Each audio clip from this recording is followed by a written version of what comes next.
नमस्कार दोस्तों, Vanshika GS centre में आप लोग का स्वागत है। दोस्तों, कल यूरोपियों के आगमन के बारे में कुछ बताए थे, आज उससे आगे बताते हैं। तो हम लोग आज जानेंगे कि सबसे पहले यहाँ भौगोलिक खोज के मार्ग में पुर्तगाली लोग सबसे आगे निकले। अब पुर्तगाली लोग ही भारत में सबसे पहले आए थे। तो हम लोग आज जानेंगे कि पुर्तगाली लोग कब आए थे और किस मार्ग से होते हुए भारत पहुंचे थे। तो चलिए देखते हैं।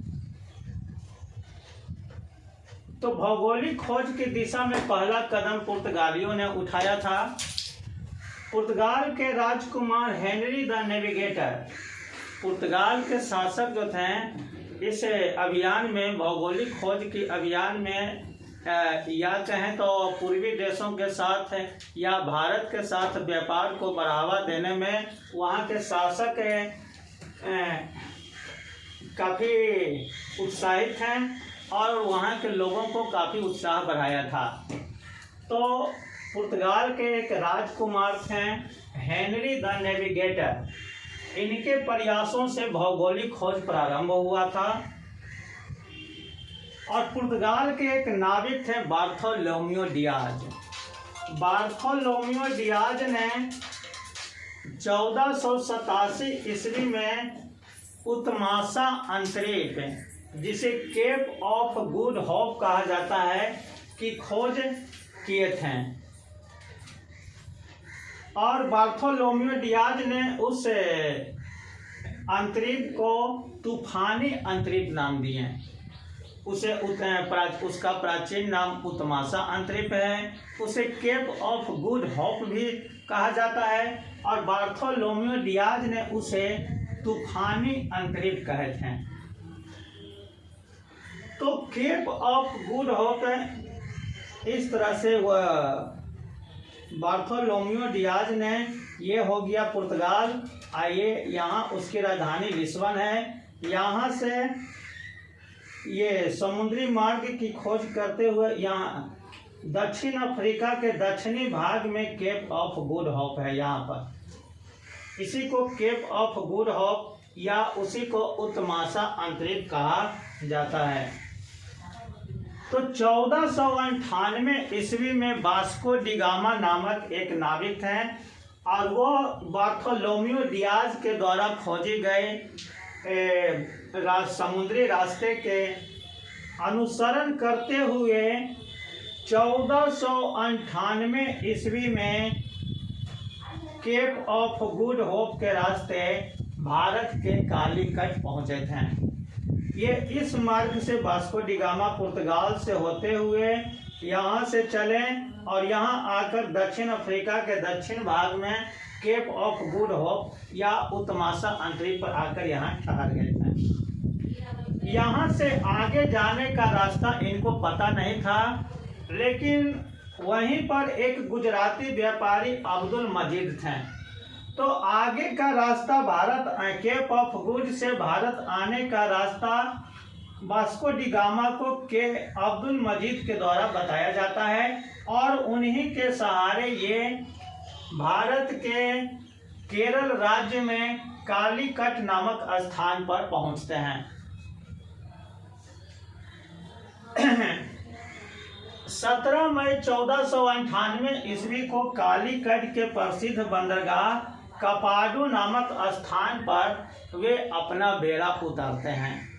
तो यहाँ है कालीकट। कालीकट के पास एक कपाडू बंदरगाह है, वहीं पर आकर ये अपना बेड़ा 17 मई 1498 ईस्वी को उतारते हैं। यहाँ का राजा रहता है जमोरिन।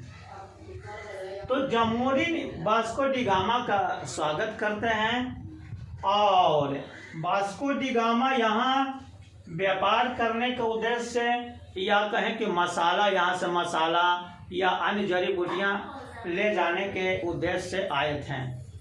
तो वास्को डी गामा यहाँ आए और यहाँ से जो जड़ी बूटी मसाला लेना था वो लेते हुए और उसके बाद ये गोवा के रास्ते, यहाँ से ऊपर गोवा चले जाते हैं और गोवा के रास्ते फिर वे वापस उसी मार्ग से केप ऑफ गुड होप होते हुए पुर्तगाल चले जाते हैं।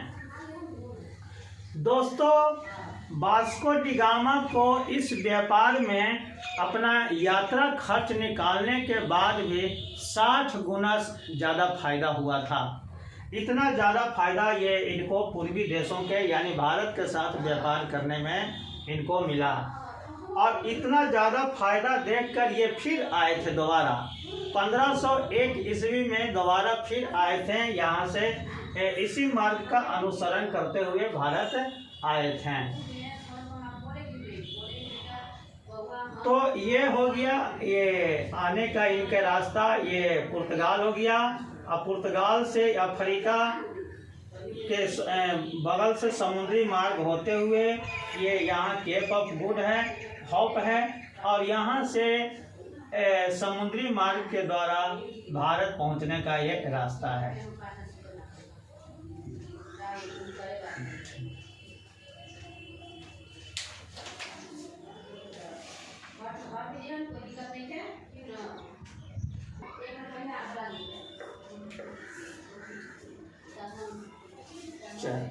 तो वास्को डी गामा जब भारत आया तो कालीकट के हिंदू राजा, जिसकी पैतृक उपाधि जमोरिन थे, उसका हार्दिक स्वागत करते हैं। वास्को डी गामा को इस यात्रा से 60 गुना लाभ प्राप्त होता है। तो वास्को डी गामा जब चले जाते हैं तो एक दूसरा पुर्तगाली यात्री फिर से आते हैं 1500 ईस्वी में, और उनका नाम रहता है पेड्रो अल्वारेज केब्राल। पेड्रो अल्वारेज केब्राल दूसरा पुर्तगाली यात्री भारत आने वाले यात्री में शामिल थे। और ये कब आए थे? तो ये 1500 ईस्वी में आए थे। 1503 ईस्वी में पुर्तगालियों ने कोचीन में पहली फैक्ट्री स्थापित किए थे। तो क्वेश्चन पूछ देता है दोस्तों कि पुर्तगाली लोग पहला फैक्ट्री कहाँ स्थापित किए थे? तो पहला फैक्ट्री कोचीन में स्थापित किए थे। और इसके बाद 1505 ईस्वी में पुर्तगालियों का एक वाइसराय थे, फ्रांसिस्को डी अल्मीडा। तो 1505 ईस्वी में कन्नूर में दूसरी फैक्ट्री की स्थापना की जाती है। तो पहला फैक्ट्री अगर जो पूछे, कोई भी एग्जामिनेशन में पूछ दे कि पुर्तगालियों का पहला फैक्ट्री कब स्थापित हुआ था, तो 1503 ईस्वी में कोचीन में, और दूसरी फैक्ट्री की स्थापना 1505 ईस्वी में कन्नूर में स्थापित किया गया था। चलिए अब हम लोग जानते हैं कि जब पुर्तगालियों को इतना ज़्यादा व्यापार से लाभ हो रहा था, तो वहाँ के सरकार अब यहाँ अस्थायी रूप से वाइसराय बनाकर यानी अपना प्रतिनिधि बनाकर भारत भेजने लगे थे। तो पुर्तगाली के कौन कौन से मेन गवर्नर आए थे उनके बारे में हम लोग जानेंगे कि कौन कौन मुख्य रूप से गवर्नर आए और यहाँ क्या क्या वो कार्य कर गए थे। तो पुर्तगाली के गवर्नर के बारे में जानेंगे। तो मुख्य रूप से 3 पुर्तगाली गवर्नर वैसे तो जो यहाँ पुर्तगालियों के लिए काम किए थे। उसमें पहला वाइसराय बनकर आया था Francisco de Almeida. Francisco de Almeida का कार्यकाल 1505 ईस्वी से 1509 ईस्वी तक था। तो ये फ्रांसिस्को डी अल्मीडा क्वेश्चन पूछ देता है कि पहला पुर्तगाली गवर्नर या वाइसराय कौन थे जो भारत आए थे? तो फ्रांसिस्को डी अल्मीडा आए थे। और ये क्या क्या कार्य किए? तो इन्होंने ब्लू वाटर पॉलिसी यहाँ चलाई थी। ब्लू वाटर पॉलिसी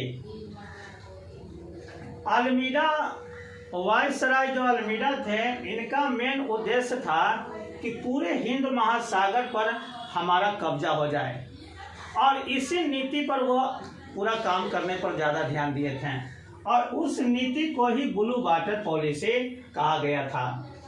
तो इनका ब्लू वाटर पॉलिसी नीति से कई बार क्वेश्चन पूछ दिया है कि ब्लू वाटर पॉलिसी किस वाइसराय, पुर्तगालियों के किस वाइसराय के द्वारा चलाया गया था? तो ये फ्रांसिस्को डी अल्मीडा के द्वारा चलाया गया था।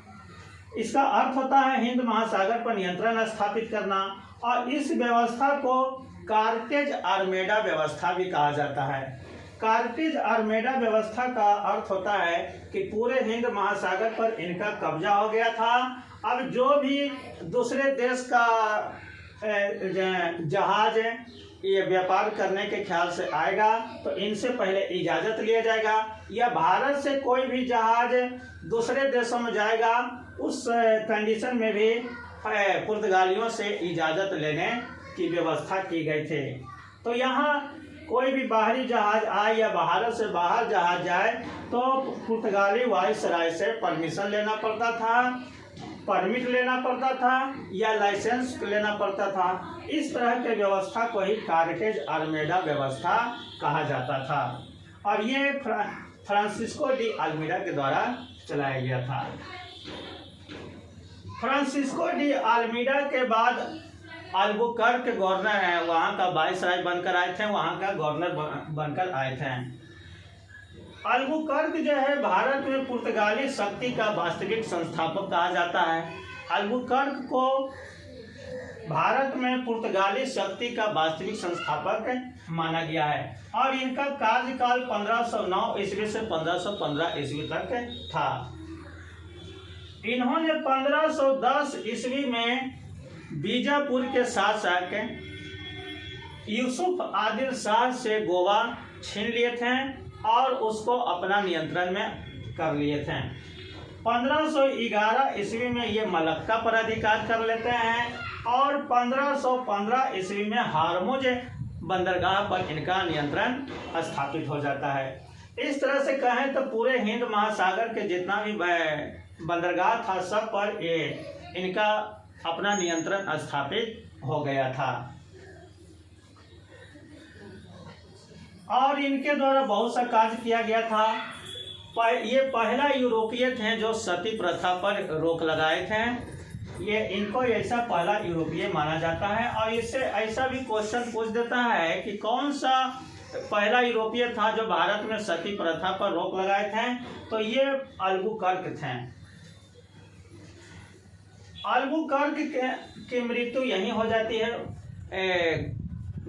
भारत में इनकी मृत्यु हो जाती है और इनको गोवा में ही दफना दिया जाता है। अल्बुकर्क के बाद फिर बहुत से वायसराय आते हैं लेकिन उनका कोई मुख्य कार्य नहीं है। उसके बाद मुख्य कार्य जो मुख्य भूमिका निभाए थे वो उनका नाम था नूनो दा कुन्हा। नूनो दा कुन्हा का कार्यकाल 1529 ईस्वी से 1538 ईस्वी तक था और ये क्या किए थे तो इन्होंने पुर्तगालियों की पहले राजधानी कोचीन थी, वहाँ से राजधानी हटाकर 1530 ईस्वी में गोवा कर दिए थे।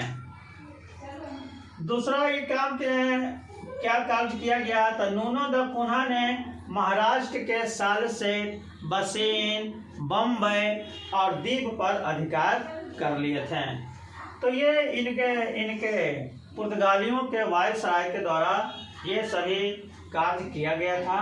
इन सभी से क्वेश्चन एग्जाम में पूछ दिया जाता है।